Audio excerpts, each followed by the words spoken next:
All right, it's Friday, so we're stripping it back. And today on the podcast, I'm going to run through every apartment that I lived in Grand Cayman. All right, before we get to a trip down memory lane, I want to say thanks for all of your likes. Oh my God, it was a great week for my podcast. I know I invited a lot of you, or you clicked through on like the Facebook ad thing that I bought, but thank you. That was huge, and we had a great week too. 5,000 plays between the Facebook, the Instagram, and the YouTube. I'm available on all of those, and if you're sitting at a smart TV and you got nothing going on, you're cleaning the house, you want to hear my voice, if you go to YouTube and just type in JaceCast, all of my videos are up there as well. So, yo, thank you. So I was just driving up to the store to get a pack of smokes, and I was thinking about what I should do for today's podcast, and I thought, oh my God, I could talk easily for 5 minutes about all of the apartments that I lived in. I remember when I first moved to the Cayman Islands, they brought us down for an interview, and it was like in February. And we took a look around. JB was running the show then, and me and Casper, the kid I was working with in Rochester, came down for an interview, and I thought the interview went great. I got a lay of the land and decided that I was going to take the job. Casper wasn't. And my first apartment I got from Cayman Rental Services from Carrie Horick.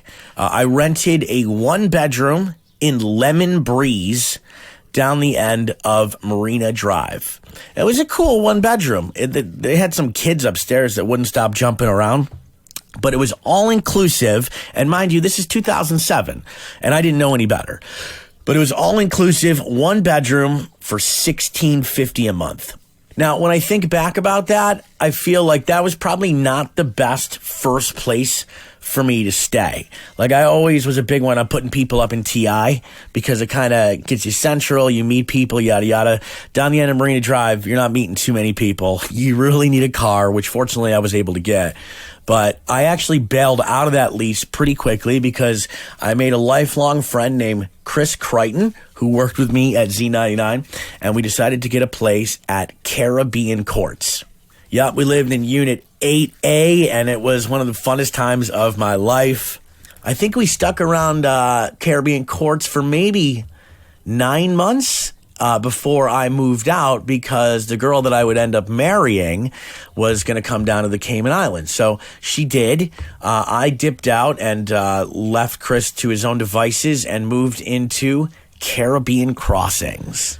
That's when I first met Tessa Hyde. She helped me get that place. I can't remember what the rent was. It wasn't too much. It was a 2-bedroom townhouse right there on South Church, kind of near the dock. And it was a great apartment, but that went tits up, and the relationship didn't work, which I wish I would have learned from. And I ended up moving out of there. I was only in there 2 months. Tessa was awesome. She let me off my lease. And then I moved into these little beach cottages right on the bend at South Church. I call them like the beachler pads, but they're like little guest houses with Miss Vin. Miss Vin? Was her name Miss Vin? Miss Betty, that was her name. Her and Pops, they have that house that has like the sign that says JC on it.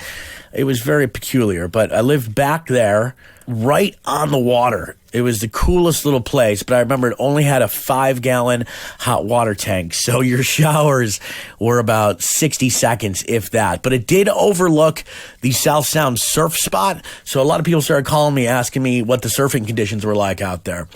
That was a cool place. I stayed there until I met a girlfriend who I moved out of there, and we moved into Coco Plum.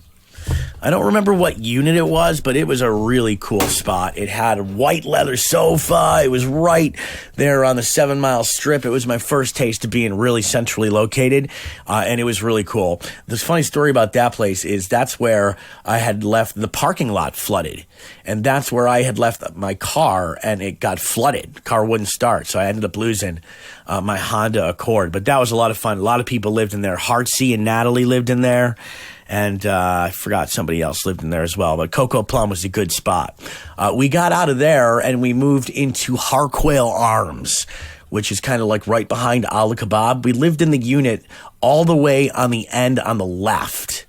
And I remember that was a pretty good deal, but then me and that girlfriend decided to call it quits, so I had to move out, and I ended up moving in for the first time to Sunrise across from Grand Harbor.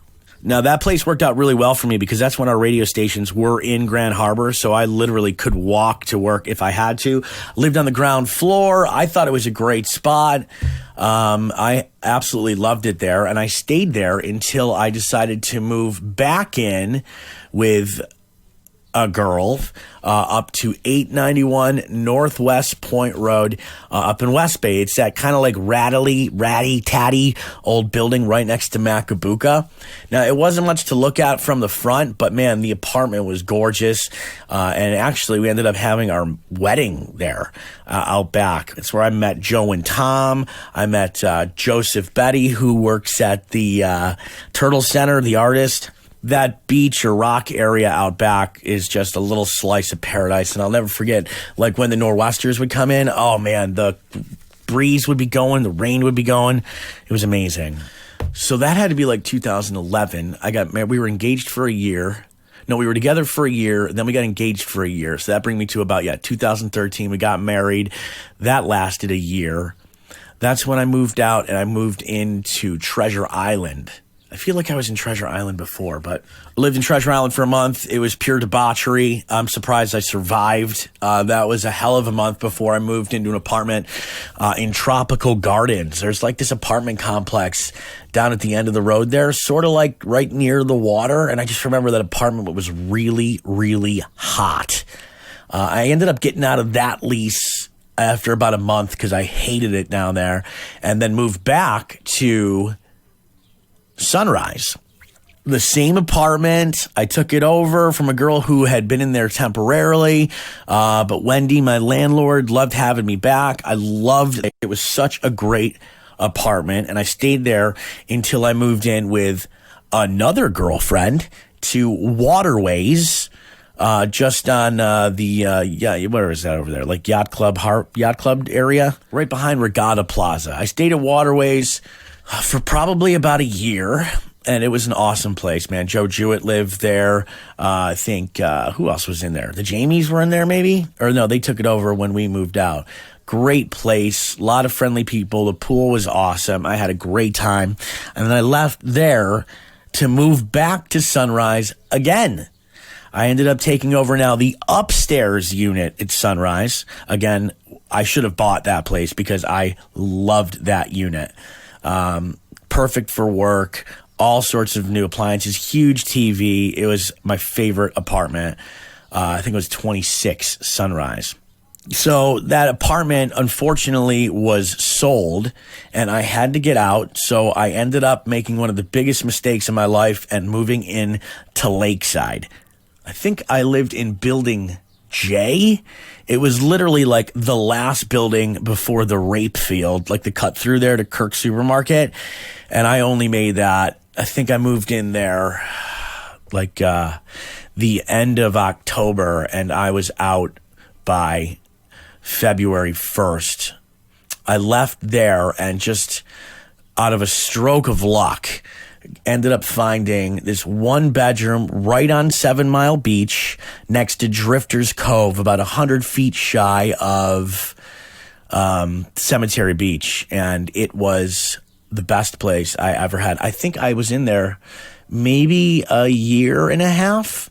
And that was the last place I lived before I ended up moving back to New York to take that job in Albany. So I have done some moving around. If you're in Cayman or if you ever live there, you know it's easy to move around. Whenever you get a better deal or a better place or a new girlfriend or boyfriend, you tend to jump around a lot. So I just thought that would be fun to take a little trip down memory road. Chances are you may be living in one of the apartments I did, and if so, I hope it's treating you as well as it treated me. Thank you again for all of the support. It was an awesome week for my podcast, and I hope you guys have a fantastic weekend. I'll see you Monday.